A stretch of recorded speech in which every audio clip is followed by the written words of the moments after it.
हम लोग देख रहे हैं ओवरव्यू ऑफ सेल देख रहे हैं। ये टॉपिक नंबर है 8.3 ये टॉपिक नंबर है। एन ओवरव्यू ऑफ सेल ये टॉपिक है। इसमें हम लोग देख रहे हैं सेल के बारे में एक ओवरव्यू, थोड़ी सी डिटेल, सारी चीज़ें क्या क्या सेल में होती है ये हम लोग देख रहे हैं। कह रहा है कि यू हैव अर्लियर, कह रहा है कि आप देख चुके हैं पहले कक्षाओं में, अर्लियर आप देख चुके हैं। ऑब्जर्व्ड सेल, सेल्स आप देख चुके हैं, कहाँ देख चुके हैं? ओनियन पील जो है, ओनियन पील क्या है? ये प्याज का छिलका है। या ह्यूमन चिक सेल, ह्यूमन का जो गाल में चिक में सेल हैं वो आप देख चुके हैं। कहाँ देख चुके हैं? अंडर माइक्रोस्कोप में आप देख चुके हैं। कह रहा है कि लेटस रिकलेक्ट देयर स्ट्रक्चर, इसके स्ट्रक्चर के बारे में दोबारा हम लोग ध्यान दें। कह रहा है कि द ओनियन सेल, जो प्याज का सेल है, which is a typical plant cell, ये जो है काल्पनिक प्लांट सेल है। Has a distinct cell wall, इसमें जो है सेल वॉल साफ साफ दिखाई देता है। As its outer boundary and just within it is the cell membrane, और उससे सटा हुआ जो है सेल मेम्ब्रेन होता है। कर the cell of human cheek has an outer membrane as the delimiting structure of the cell. Human cheek cell में क्या होता है? आउटर मेम्ब्रेन जो होता है वो होता है। कह रहा है कि inside each cell there is a dense membrane bound structure. Membrane bound structure होता है, उसको हम लोग न्यूक्लियस कहते हैं। इनसाइड सेल में क्या होता है? इनसाइड सेल, इनसाइड यहाँ पे कर रहा है ईच सेल, हर सेल में होता है डेंस मेम्ब्रेन बाउंड स्ट्रक्चर होता है, उसको हम लोग कहते हैं कॉल्ड न्यूक्लियस होता है। कह रहा है कि दिस न्यूक्लियस जो होता है कंटेन करता है, क्या कंटेन करता है? क्रोमोसोम इसमें होता है, which in turn contain the genetic material. ये क्रोमोसोम क्या करता है? जेनेटिक मटेरियल कंटेन करता है। क्या होता है जेनेटिक मटेरियल? तो डीएनए जो होता है ये जेनेटिक मटेरियल होता है। आगे हम लोग देखते हैं सारी चीज़ों के बारे में। आगे हम लोग देखने की कोशिश करते हैं क्या है ये, इसको स्टॉप कर। यहाँ पे हम लोग जो देख रहे हैं ये न्यूक्लियस, सेल में न्यूक्लियस दिखता है और इसमें डीएनए होता है, डीएनए होता है। कह रहा है कि cell that has membrane bound nucleus is called eukaryote, जिसमें सेल, ऐसे सेल जिसमें न्यूक्लियस जो है मेम्ब्रेन बाउंड है, न्यूक्लियस क्या है? मेम्ब्रेन बाउंड है, उसको यूकैरियोटिक कहते हैं।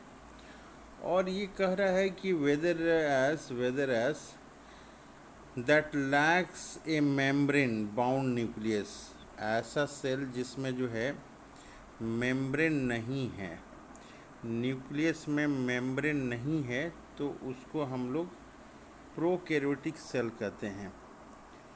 कह रहा है कि lack a membrane bound nucleus, nucleus है लेकिन उसमें मेम्ब्रेन नहीं है, न्यूक्लियस है लेकिन मेम्ब्रेन नहीं है, तो ऐसे सेल को हम लोग प्रोकैरियोटिक सेल कहते हैं।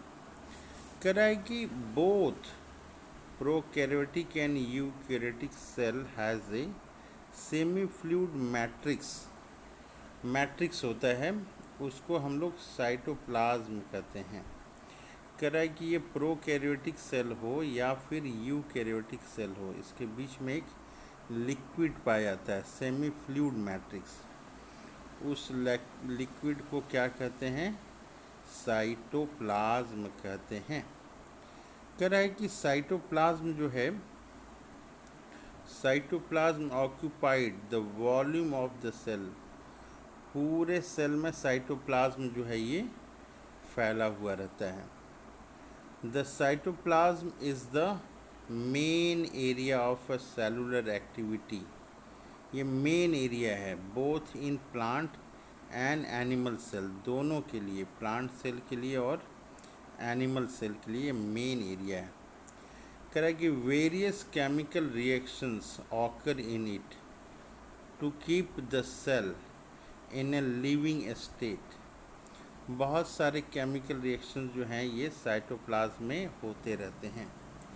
कह रहा है आगे कि बिसाइड्स द न्यूक्लियस, न्यूक्लियस के अलावा eukaryotic cell have other membrane bound distinct structure होते हैं, जिसको कि ऑर्गेनेल्स बोलते हैं। ऑर्गेनेल्स,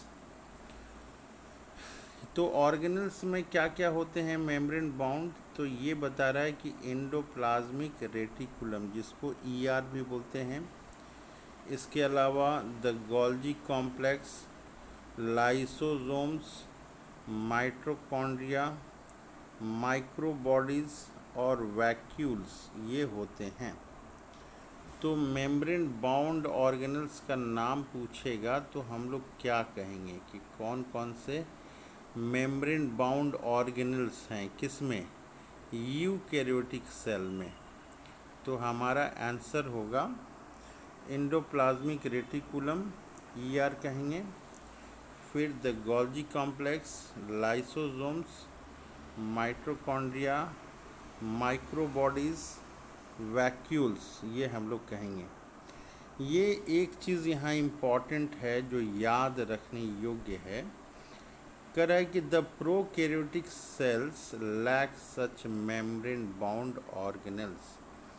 तो यहाँ पे ये डिफरेंस हो गया प्रोकैरियोटिक सेल्स और यूकैरियोटिक सेल्स में, ये डिफरेंस हो गया कि यूकैरियोटिक सेल्स में एंडोप्लाज्मिक रेटिकुलम पाई जाती हैं, गोल्जी कॉम्प्लेक्स पाई जाती हैं, लाइसोसोम पाई जाती हैं, माइटोकॉन्ड्रिया पाई जाती हैं, माइक्रोबॉडीज़ पाई जाती हैं, वैक्यूल पाई जाती हैं। लेकिन प्रोकैरियोटिक सेल्स में ये सारी चीज़ें नहीं पाई जाती हैं। Lack such membrane bound organelles, ये हम लोग को याद रखना है।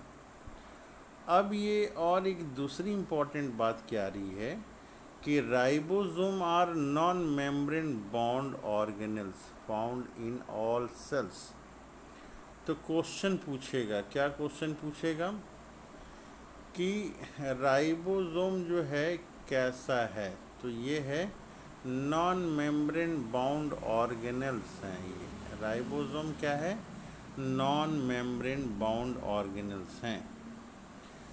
कर रहा है आगे, ये कर रहा है कि both eukaryotic as well as prokaryotes में ये राइबोसोम कहाँ है, ये दोनों जगह है। ये यूकैरियोट्स में भी है और प्रोकैरियोट्स में भी है। बहुत ही इम्पॉर्टेंट पॉइंट है। कर रहा है within the cell ribosome are found only in the cytoplasm. कहाँ पाए जाते हैं राइबोसोम, तो ये साइटोप्लाज्म में पाया जाता है ribosome. But with in the two organelles, कराई की क्लोरोप्लास्ट, ये कहाँ पाया जाता है, प्लांट में। और कराई की mitochondria and on ER endoplasmic reticulum. कर रहा है कि ये जो है राइबोसोम जो है साइटोप्लाज्म में पाया जा रहा है, किस्म के, प्लांट के। इसके अलावा ये जो है माइटोकॉन्ड्रिया में पाया जा रहा है और रफ एंडोप्लाज्मिक रेटिकुलम में पाया जा रहा है। अब आगे देखते हैं हम लोग, ये कर रहा है कि animal cell contain another non membrane bound organelles called centrosome. Centrosome ये भी बहुत इम्पॉर्टेंट है। सेंट्रोजोम, ये सेंट्रोजोम जो पाया जाता है, कहाँ पाया जाता है, ये केवल एनिमल सेल में पाया जाता है। और ये कैसा है, तो ये नॉन मेम्ब्रेन बाउंड ऑर्गेनल्स हैं, ये नॉन मेम्ब्रेन बाउंड ऑर्गेनल्स हैं। अब कह रहा है कि इसका काम क्या है। कह रहा है कि सेंट्रोसोम जो है which help in cell division, ये सेल डिवीज़न में मदद करता है। आगे देख रहे हैं हम लोग, cell differ greatly in size, cell जो है साइज, शेप और एक्टिविटी में ये डिफर करता है। फिगर 8.1 जो है ये बताया हुआ है। कह रहा है कि फॉर एग्जाम्पल के लिए माइकोप्लाज्मा है, ये जो है स्मॉलेस्ट सेल हैं और इसकी जो है लंबाई चौड़ाई क्या है, 0.3 माइक्रोमीटर इन लेंथ है। वाइल बैक्टीरिया, ये जो बैक्टीरिया है इसकी क्या है लंबाई चौड़ाई। कह रहा है कि बैक्टीरिया की जो लंबाई चौड़ाई है ये 3 to 5 माइक्रोमीटर ये हो सकती है। बैक्टीरिया ये जो है 3 to 5 माइक्रोमीटर हो सकती है। कह रहा है कि largest isolated cell is the egg of ostrich, सबसे बड़ा सेल जो है लार्जेस्ट सिंगल सेल जो है ये क्या है, एग ऑफ ऑस्ट्रिच है, ये ऑस्ट्रिच। कह रहा है कि among multi cellular organism human red blood cells जो हैं अबाउट 7 माइक्रोमीटर इन डायमीटर होते हैं। A nerve cell are some of the longest cell, longest cell क्या होता है, लॉन्गेस्ट सेल तो ये नर्व सेल होता है। कह रहा है कि cell also vary greatly in their shape सबका अलग अलग होता है। दिस में भी डिस्क लाइक हो सकता है, पॉलीगोनल हो सकता है, कॉल्यूमिनर हो सकता है, क्यूबॉइड हो सकता है, थ्रेड लाइक हो सकता है, इवन एंड इरेगुलर भी ये हो सकता है। कह रहा है कि शेप ऑफ सेल में very with the function they perform, ये जो है जैसा फंक्शन सेल करेगा वैसा इसका शेप एंड साइज हो जाएगा। अब हम लोग डायग्राम देखते हैं, डायग्राम 8.1 देख रहे हैं। कह रहा है कि diagram showing different shape of cells हैं, ये डिफरेंट शेप ऑफ सेल्स हैं। तो क्या क्या ये सेल्स हैं, तो पहला हम लोग देखते हैं ये क्या है, रेड ब्लड सेल्स हैं। रेड ब्लड सेल्स ये राउंड होते हैं, इसके अलावा ये बाइकॉनकेव होते हैं। बाइकॉनकेव मतलब ये बीच में धंसा हुआ होता है, बीच में धंसा हुआ, ये देखिए ये बीच में धंसा हुआ है। ऊपर से हम लोग देख रहे हैं तो ऐसा दिखेगा, साइड से देखेंगे तो ये बीच में धंसा हुआ है, ये बीच में धंसा हुआ है, ये बीच में ऐसे करके ये धंसा हुआ है। तो ये रेड ब्लड सेल्स का डायग्राम हो गया, राउंड है, इसके साथ में बाइकॉनकेव यानी कि बीच में धंसा हुआ है। दूसरा डायग्राम देखते हैं हम लोग, ये वाइट ब्लड सेल्स का है, ये एमेबॉइड्स अलग अलग शेप के ये होते हैं, तो इसका एमेबॉइड भी हम लोग बोलते हैं। ये सेल्स हैं, ये कॉल्यूमिनर एपिथेलियल सेल्स हैं, लॉन्ग होते हैं और नैरो होते हैं, ये जो है लॉन्ग सेल्स हैं। सेल्स कैसे हैं, ये लॉन्ग हैं और नैरो हैं। और दूसरी सेल्स हम लोग देखते हैं, ये नर्व सेल हैं, नर्व सेल हैं, ये नर्व सेल ब्रांच्ड हैं ये और लॉन्ग भी हैं ये नर्व सेल। तो जैसा काम करेगा सेल वैसा ये हो जाता है। ये ट्रैकिड्स हैं, प्लांट्स में मिलते हैं ट्रैकिड्स, ये इलोंगेटेड हैं ये। और मेसोफिल सेल्स हैं, ये राउंड एंड ओवल हैं, ये क्या है, ये राउंड और ओवल हैं, राउंड और ओवल हैं। तो अलग अलग डिफरेंट शेप ऑफ सेल हम लोगों ने यहाँ पे देखा। डिफरेंट सेल्स के बारे में ओवरव्यू हम लोगों ने देखा। ओवरव्यू में हम लोगों ने देखा कि सेल्स जो हैं सेल्स में क्या क्या होते हैं हम लोगों ने नेक्स्ट क्लास में पढ़ा हुआ है। पिछली क्लास में ओनियन पील सेल के बारे में हम लोगों ने पढ़ा है। प्याज के छिलके का जो सेल होता है, यह हमारे गाल में जो सेल होता है ह्यूमन सेल्स के बारे में हम लोगों ने देखा है। हम लोग ये देखें कि सेल के बीच में जो है न्यूक्लियस होता है। न्यूक्लियस यूकैरियोटिक सेल में वेल डिफाइंड न्यूक्लियस होता है। इसमें डीएनए होता है, जेनेटिक मटेरियल होता है। न्यूक्लियस में क्रोमोसोम होता है। और प्रोकैरियोटिक सेल में जो है डबल मेम्ब्रेन नहीं होता है। हम लोगों ने साइटोप्लाज्म देखा कि सेल में जो लिक्विड होता है उसको साइटोप्लाज्म कहते हैं।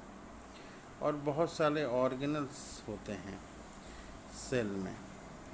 यूकैरियोटिक सेल्स में जो है ये ऑर्गेनल्स होते हैं, ऑर्गेनल्स, जिसमें कि एंडोप्लाज्मिक रेटिकुलम है, गोल्गी बॉडी है, लाइसोसोम है, माइटोकॉन्ड्रिया है, माइक्रोबॉडीज़ हैं, वैक्यूल्स हैं। राइबोसोम जो है ये नॉन मेम्ब्रेन बाउंड ऑर्गेनल्स हैं।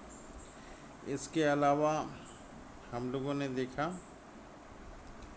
कि एनिमल सेल में जो है ये another non membrane bound organelles होता है, जिसको सेंट्रोसोम कहते हैं। ये क्या करता है? Help in cell division. Mycoplasma जो है स्मॉलेस्ट सेल हैं, ये 0.3 माइक्रोमीटर हैं। इसके अलावा हम लोगों ने डिफरेंट टाइप ऑफ सेल हम लोगों ने देखा। Red blood cell, white blood cells, columnar cell, nerve cell, mesophyll cells और ट्रैकिड्स के बारे में।